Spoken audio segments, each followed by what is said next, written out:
बिस्मिल्लाहिर्रहमानिर्रहीम। अस्सलाम वालेकुम नाज़रीन, आप यूट्यूब चैनल देख रहे हैं, मैं इमरान खान हूँ। नाज़रीन, सबसे पहले तो नेतन्याहू की पसंदीदगी के हवाले से एक सर्वे सामने आया और ये एक फरमाइशी किस्म का सर्वे लगता है क्योंकि पाकिस्तान में इसके अजीबोगरीब नताइज आए हैं। पहले जो नताइज आए और जो सर्वे मैं आपके सामने रख देता हूँ, ये है जनाब सर्वे। और पाकिस्तान के मीडिया में, अखबारात में इस सर्वे को छपवाया जा रहा है। पाकिस्तान के मुख्तलिफ जो मीडिया ग्रुप्स हैं उनकी वेबसाइट्स के ऊपर इस सर्वे को डाला जा रहा है ताकि पाकिस्तान में ग्राउंड बनाई जाए। देखिए, नेतन्याहू के हवाले से पूरी दुनिया के अंदर ये चीज़ सबको पता है कि वो दुनिया के मुतनाज़ तरीन शख्स हैं और नेतन्याहू कई मुल्कों में दाखिल नहीं हो सकता, यूरोप के अंदर कई इलाकों में नहीं जा सकता। नेतन्याहू के ऊपर जंगी जराइम का मुकदमा है, नेतन्याहू के ऊपर अक़वाम मुत्तहिदा में मामलात हैं और इसीलिए अब एक और डोनाल्ड ट्रंप ने सिस्टम बनाया बोर्ड ऑफ पीस का, जिसको बोर्ड ऑफ नेतन भी बाज़ लोग कहते हैं और कोई लोग उसको गज़ा बोर्ड भी कहते हैं। तो ये जो बोर्ड बनाया, उस बोर्ड के अंदर नेतन्याहू को डाला गया ताकि आलमी रहनुमाओं के साथ बैठ के नेतन्याहू की जो तन्हाई है वो दूर हो जाए। अब जनाब, गैलप इंटरनेशनल के सर्वे के मुताबिक इसराइली वज़ीर आज़म को सबसे ज़्यादा नापसंद किया जाता है ईरान में, यानी 98% ईरानी शहरी नापसंद करते हैं नेतन्याहू को। इसके बाद बरतानिया में 52% बरतानिया के शहरी नेतन्याहू को नापसंद करते हैं। अमेरिका में 42% अफराद जो है वो नेतन्याहू को खुलकर नापसंदीदा कहते हैं। लेकिन आपको हैरत होगी कि पाकिस्तान में ये सर्वे कहता है कि सिर्फ 49% लोग इसराइली वज़ीर आज़म नेतन्याहू को नापसंदीदा शख्सियत करार देते हैं। ये क्या पाकिस्तान में फैलाया जा रहा मामला? इससे पहले भी एक हमास के रहनुमा होने का दावा किया गया एक शख्स के हवाले से जो बड़े लंबे अरसे से, लगभग 18 साल से तुर्की में है, और उस शख्स के हवाले से दावा किया गया कि वो हमास के बिहाफ पे बयान दे रहा है और अजीबोगरीब किस्म के बयान छाप दिए गए। फिर पाकिस्तान में एक और जाली सर्वे भी पिछले दिनों किया गया कि पाकिस्तान के बोर्ड ऑफ पीस में शमूलियत पर या फ़ौज भेजने के मामलात पर पाकिस्तानी शहरी क्या कहते हैं। तो वहाँ यह दावा कर दिया गया पाकिस्तानी शहरी इसके हक़ में है। और अब एक दावा यह किया गया कि पाकिस्तानी शहरी जो है वो नेतन्याहू को नापसंद नहीं करते। आप या तो किसी को पसंद करते हैं या नापसंद करते हैं। तो अगर 49% लोग नापसंद करते हैं तो 51% लोग क्या करते हैं? यानी 51% लोग ऐसे हैं जो नेतन्याहू को नापसंद नहीं करते। तो नापसंद ना करने का मतलब यह है कि उसको पसंद करते हैं। तो क्या पाकिस्तानी वाकई ऐसे? इस पर हमने एक सर्वे करवाया, हम रिजल्ट आपके सामने रख देंगे। लेकिन सिद्दीक जान साहब ने एक सर्वे करवाया सोशल मीडिया पे और तमाम तर कोशिशों के बावजूद 1.5% से ज़्यादा पाकिस्तानी ऐसे नहीं निकले जो नेतन्याहू को पसंद करते हो। तो ये सर्विस कौन करवा रहा है, इसका नतीजा क्या निकालना चाहते हैं? बात साफ है कि पाकिस्तान के मौजूदा रजीम ने, आसिम मुनीर साहब ने, यह फैसला कर लिया है कि पाकिस्तान इसराइल के साथ वर्किंग रिलेशंस बनाएगा और उसके अमली नमूना, उसका अमली मुजाहरा वो ये है कि शहबाज शरीफ साहब उनके साथ बैठ भी गए, उनके साथ खड़े होकर फ़ोटो भी बना लिया और उनके बोर्ड के अंदर भी शामिल हो गए और फ़ौज भेजने की ख्वाहिश के लिए अमेरिका को बाकायदा एक अर्ज़ी भी पाकिस्तान ने लिखी जो अमेरिकी वज़ीर ख़ारजा ने कहा, और उसका रद्द-ए-अमल या उसका जवाब अभी तक पाकिस्तानी हुकूमत ने नहीं दिया कि जनाब ये झूठ बोल रहे हैं। तो ये इनकी तरजीहात हैं, ये इस तरफ लगे हुए हैं। कुछ तैयारा ख़रीद रहा है, अभी पता चला कि एक तैयारा और भी आ गया। कुछ सोर्सेज ये दावा कर रहे हैं, कुछ लोग जो हैं वो सोशल मीडिया पे दावा कर रहे हैं कि एक तो तैयारा वो था जो मरियम नवाज़ ने लिया, एक उससे भी दुगनी कीमत का तैयारा है जो आर्मी एविएशन ने लिया है। अब ये इतना लग्जरी तैयारा लड़ाई के काम तो आता नहीं है, ट्रैवलिंग के काम आता है। तो इतना लग्जरी और कीमती तैयारा अगर लिया जाता है तो वो किस काम आएगा? यानी अय्याशी वाली ट्रैवलिंग है ना, और क्या है? तो उसमें अब यानी मिलिट्री एविएशन को इस तरह के तैयारे की क्यों ज़रूरत पेश आई? ये सवाल अगर पाकिस्तान में कोई पूछेगा तो वो जबरी तौर पे लापता कर दिया जाएगा और उसको तशद्दुद का निशाना बनाया जाएगा, उसको और उसके ख़ानदान को इबरत का निशान बना दिया जाएगा। लिहाजा मरियम नवाज़ के तैयारे के बारे में तो पूछा जा सकता है, लेकिन मुबैना तौर पे जो आसिम मुनीर साहब का तैयारा उसके बारे में सवाल नहीं किया जा सकता फिर, अगर तो ये तैयारा लिया गया है। क्योंकि मेरे पास डायरेक्ट इत्तला इसके बारे में कोई नहीं है। जो इन्फॉर्मेशन मुझे मिली है वो सोशल मीडिया के कुछ क्रेडिबल लोग हैं वो उसके ऊपर कह रहे हैं, कुछ ऐसे लोग हैं जिनकी क्रेडिबिलिटी नहीं भी है वो भी इसके बारे में कह रहे हैं। बहरहाल ये खबर तो आई है। और देखें, जहाँ धुआं होता है वहाँ आग तो लगी होती है ना, ऐसे तो नहीं हो जाता।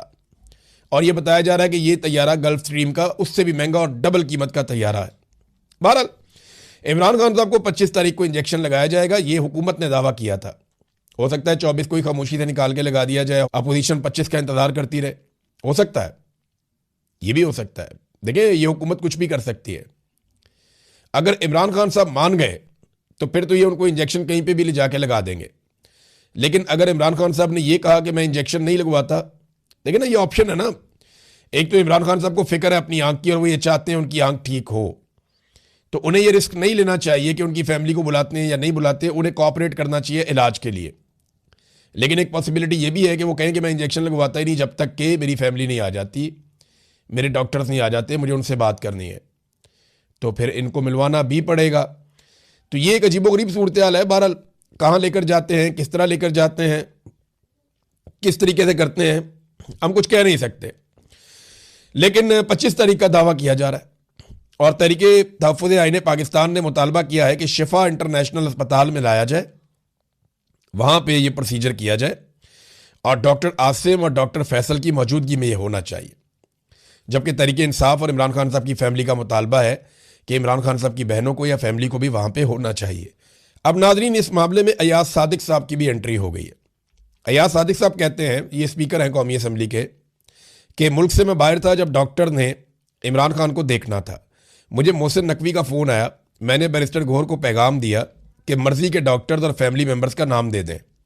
मैंने कॉन्फ्रेंस कॉल में कहा कि गौहर साहब आप चले जाएं, ताख़ीर से हम मुआयना शुरू कर देंगे, आप आ जाएं।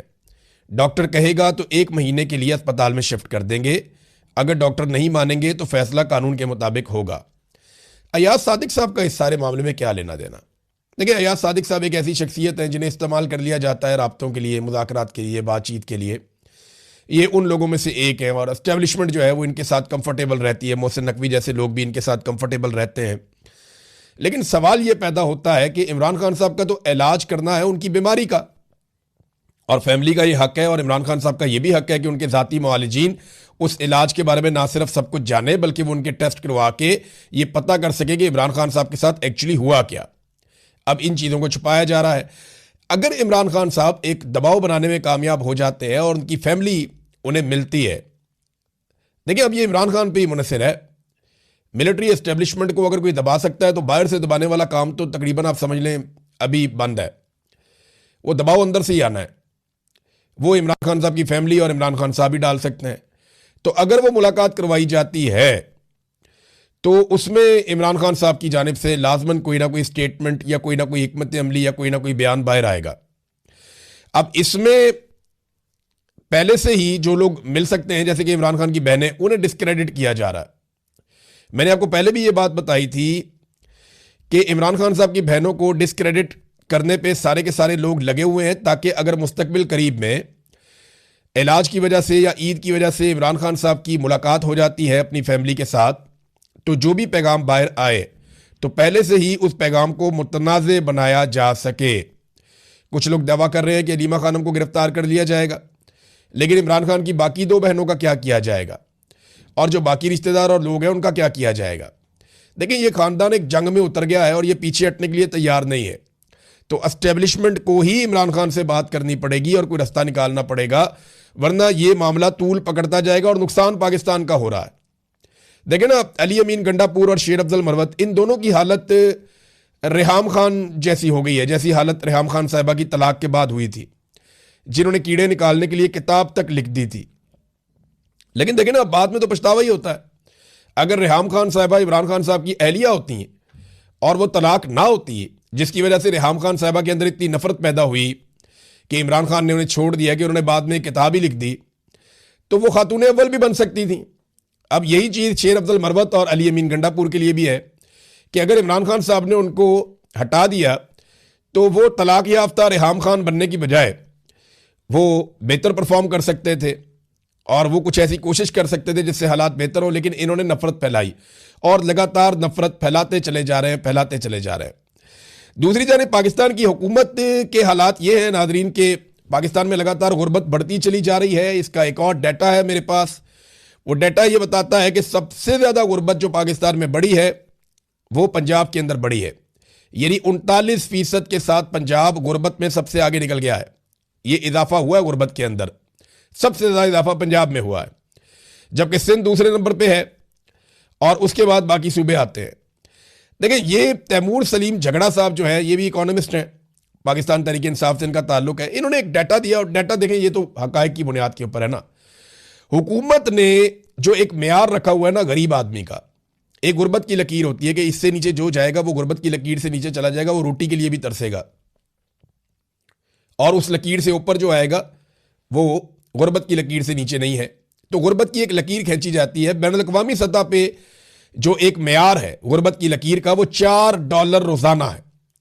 यानी जो शख्स $4 रोजाना कमाता है उसे गुर्बत की लकीर से नीचे तस्लीम नहीं किया जाता। 5, 6, 7, $8 अगर आप कमाते हैं, हालांकि यहाँ पे तो यूके के अंदर अगर आप काम करते हैं तो 1 घंटे की इनकम आपकी $13, $14 इतनी इनकम है 1 घंटे की। और अमेरिका भी ऐसे ही है कि डॉलर्स के अंदर पैसे मिलते हैं फी घंटा काम करने के। लेकिन फिर वहां पे ऐसे गरीब नहीं हो सकते ना लोग। अब ये गुर्बत की लकीर से नीचे वो लोग हैं, आलमी सतह का जो मेयार है, जो $4 रोजाना से कम कमाते हैं, जबकि पाकिस्तान ने जो रखा हुआ है वो $1 रखा हुआ है। लेकिन हमने तो अपना मेयार ही दुनिया से तब्दील किया हुआ है ना। जो आलमी मेयार है वो $4 का है, पाकिस्तान ने $1 का रखा हुआ, और ये $1 के मुताबिक पाकिस्तानी गवर्नमेंट अदादोशुमार जारी करती है। और अगर आप आलमी मेयार के मुताबिक देखें तो पाकिस्तान का हर दूसरा शख्स गुर्बत की लकीर से नीचे जिंदगी गुजार रहा है, क्योंकि पाकिस्तान में ज्यादातर लोग ऐसे हैं जो रोजाना $4 नहीं कमा पाते। ये हालात हैं नादरीन पाकिस्तान के, और जो उन्होंने किए। और इतनी गुर्बत वाले सूबे के अंदर जहां सबसे ज्यादा गुर्बत बड़ी है, उन्हें जहाज चाहिए इंजॉय करने के लिए, अय्याशी करने के लिए। और अब ढिठाई के साथ कह रहे हैं जनाब हमने ले लिया तो क्या हुआ। वो अज़मा बुखारी वो स्टेटमेंट देने के बाद ऐसी गायब हुई है, वो झूठ पे झूठ, झूठ पे झूठ। ये इंफॉर्मेशन मिनिस्टर है या डिस इंफॉर्मेशन मिनिस्टर है? इन्होंने इतने झूठ बोले हैं कि पीका का कानून इनके ऊपर लगता ही नहीं है। कोई कानून पीका का इन पे नहीं लगता। वो दोनों बहनों को उठा के सनम जावेद को, फलक जावेद को अंदर डाल दिया। वो इनसे ज्यादा काबिल भी हैं और उनके ऊपर कोई ऐसा केस बनता भी नहीं है, लेकिन उनके ऊपर केस डाल दिया और खुद ये झूठ बोलती हैं, इनके ऊपर केस ही नहीं डलता।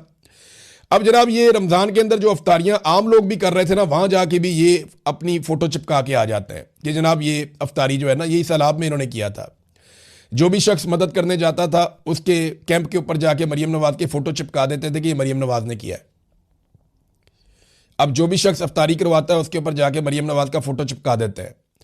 कुछ जगह पे जहां सरकार अफ्तारी करवा रही है वहां पे 2 पकौड़े, 1 सेब, 1 केला और 2 खजूरें रख के उस प्लेट के ऊपर, पकौड़ों के ऊपर मरियम नवाज का फोटो लगा दिया। यानी पकौड़ों के ऊपर मरियम नवाज का फोटो का कागज रख दिया। वो इतनी पर्ची है उसके ऊपर मरियम नवाज का फोटो। यार रोजादार है, खुदा का नाम लो यार, वो नई शक्ल देखना चाहते। क्या जरूरी है कि रोजादार जब बेचारा भूखा आएगा अफ्तारी करने के लिए तो उसे मोहतरमा की शक्ल दिखाई जाएगी? ये तो गैर जरूरी काम है। अब उसको टिकटॉक का शौक ही ना हो रोजादार को, तो आप उसको क्यों दिखा रहे हैं ऐसी शक्लें? ये बड़ा नामुनासिब है। रोजादार के साथ ज्यादती है कि उसकी प्लेट के अंदर खातून की शक्ल रख दी जाती है, जो बहुत ही नामुनासिब है, बहुत ही घटिया हरकत है। लेकिन ये इनकी प्रायोरिटीज हैं। और हालात लॉ एंड ऑर्डर के ये है कि पाकिस्तान के अंदर इंसानी हकूक के मामलात के ऊपर तहकीक करने के लिए एक PhD स्कॉलर आता है कनाडा से, हमजा खान। ये शख्स पाकिस्तान में आता है, कैनेडियन नेशनल है, हमजा खान इसका नाम है। ये PhD कर रहा है कनाडा की एक बड़ी यूनिवर्सिटी से, और ये अपना थीसिस लिख रहा है इंसानी हकूक के मामलात में। अब ये शख्स जब पाकिस्तान आता है तो इसको अगवा कर लिया जाता है। मेरे ख्याल में इसका थीसिस सबसे बेहतर थीसिस होगा, क्योंकि इंसानी हकूक की पामालियों के मामलात के ऊपर यह काम कर रहा था, तो इसके अपने इंसानी हकूक पामाल हो गए। अब यह प्रैक्टिकली बता सकता है कि जबरी तौर पे गुमशुदगी क्या होती है। अब यह प्रैक्टिकली बता सकता है कि जब आपको अगवा कर लिया जाता है तो फिर आपके साथ क्या होता है। अल्लाह करे ये आदमी कनाडा पहुंच जाए और अपना थीसिस लिखे। लेकिन जब ये बाहर आएगा तो इसका स्टेटमेंट हो सकता है कि ये उस तरह ना दे पाए। लेकिन इस वक्त पाकिस्तान की एजेंसियों पे बहुत दबाव है। इन्होंने बंदा तो उठा लिया, लेकिन बाद में पता चला कि बहुत रोला पड़ गया है। ये सिर्फ कनाडा जाके अपने थीसिस में अपनी रुदाद लिख देना तो इसका थीसिस मुकम्मल हो जाएगा और टॉप क्लास का थीसिस बनेगा। यानी पाकिस्तान में एक बंदा पता करने आता है या इंसानी हकूक के हालात क्या है, उस बंदे को अगवा कर लिया जाता है, और अब वो बंदा जनाब जाके बताएगा कि इंसानी हकूक के हालात क्या है। ये तो बिल्कुल ऐसे ही है कि अक़वाम मुत्तहिदा का एक बंदा आ जाए या यूरोपीय यूनियन का एक वफद आ जाए और वो कहें हमने देखना पाकिस्तान में इंसानी हकूक, और उन्हीं के इंसानी हकूक मुअत्तल कर दिया जाए, फेंटी भी लगा दी जाए, अगवा भी कर दिया जाए। तो वो जाके क्या रिपोर्ट देंगे? तो यही इस नौजवान के साथ हुआ। हो सकता है इसका जो थीसिस है वो कोई भी ना पढ़ता, मुस्तकबिल में कोई ज्यादा मशहूर ना होता, लेकिन जैसे नज़ामानी के साथ किया इन्होंने, उसका आर्टिकल डिलीट करवा के, इसी तरह हमजा खान के साथ बड़ी नेकी की है। ये जल्दी इंशाल्लाह बाहर आ जाएगा, क्योंकि एजेंसियां इसको ज़्यादा देर रख नहीं पाएंगी। तो जब ये बाहर आएगा, कनाडा जाएगा, जाकर लिखेगा, तो लोगों की बड़ी दिलचस्पी होगी ये जानने में कि इसने क्या लिखा है और सूरत-ए-हाल कहाँ तक पहुंची है। नाज़रीन, पाकिस्तान के ऊपर जो टोटल कर्ज है वो मौजूदा रजीम ने इतनी तेज़ी से बढ़ाया है कि अब 138 अरब डॉलर का कर्जा हम पे चढ़ गया है। 138 अरब डॉलर्स, ये थोड़े पैसे नहीं है। 1 अरब डॉलर के लिए आप मिन्नतें और तरले करते हैं IMF के, बाकी मुल्कों के, और 1 अरब के आधे अरब डॉलर के लिए भी आपकी दौड़ें लगी हुई होती हैं। मिसाल के तौर पे ये देखें ना, अपने चाइना से 25 करोड़ डॉलर लेने हैं, यानी ये 1 अरब डॉलर का चौथा हिस्सा है। ये थोड़े से पैसे आपने लेने हैं, 25 करोड़ डॉलर, और इसके लिए आप गारंटी नहीं दे सकते। पाकिस्तान गारंटेड इसलिए नहीं दे सकता कि पाकिस्तान का B नेगेटिव है। क्रेडिट रेटिंग जो होती है उसकी बुनियाद के ऊपर आपको कर्जा मिलता है ना, तो आपकी जो क्रेडिट रेटिंग है, यानी आपकी जो साख है, वो B नेगेटिव है। तो इसके ऊपर पाकिस्तान अपनी स्ट्रेंथ पे कर्जा नहीं ले सकता, और जो बॉन्ड है वो फ्लोट नहीं कर सकता। लिहाजा अब पाकिस्तान ने दरखास्त की है एशियन डेवलपमेंट बैंक से और एशियन इंफ्रास्ट्रक्चर इन्वेस्टमेंट बैंक से। इन दो आलमी बैंकों से पाकिस्तान ने रिक्वेस्ट की कि जनाब आपकी रेटिंग अच्छी है तो आप हमारी गारंटी दे दें, हमने ज़रा पैसे लेने हैं 25 करोड़ डॉलर, तो इसके ऊपर पाकिस्तान कमीशन देगा इन बैंकों को कि आप हमारी गारंटी दें, और हम जनाब ये कर्जा 25 करोड़ डॉलर का लेंगे, क्योंकि हमारी तो गारंटी कोई नहीं है, अब हमारी गारंटी मानता ही कोई नहीं, हमारी क्रेडिट रेटिंग माइनस में चली गई। ये इन्होंने पाकिस्तान के साथ किया। 2 अरब डॉलर आपने UAE का वापस करना है, और आप जहाज खरीद रहे हैं इतने इतने महंगे, 2 अरब डॉलर आपने वापस करना है UAE का, और आप वापस नहीं कर पा रहे। 1-1 महीने 2-2 महीने का आपको टाइम मिल रहा है। नाज़रीन, अफगानिस्तान के ऊपर जो पाकिस्तान ने अटैक किया, और वहां पे पाकिस्तान का मौक़िफ़ ये है कि इन्होंने निशाना बनाया दहशतगर्दों को, दहशतगर्दों के ठिकानों को, लेकिन दूसरी तरफ अफगानिस्तान कह रहा है कि सिविलियन लोग जो हैं वो मारे गए हैं इस हमले में। लेकिन अफगानिस्तान ने अब एक और चीज़ कही है और एक धमकी जारी की है। उन्होंने कहा कि इन हमलों का जवाब हम मुनासिब वक्त पे देंगे। तो पाकिस्तान की सिक्योरिटी फोर्सेस को और एजेंसीज को अब बहुत ज़्यादा मुतहर्रिक और बहुत ज़्यादा चौकन्ना रहने की ज़रूरत है, इससे पहले कि खुदा न खास्ता कोई इंसिडेंट हो। तो नाज़रीन, अब तक के लिए इतना ही। अपना ख्याल रखिएगा, अपने इस चैनल का भी। अल्लाह हाफिज़।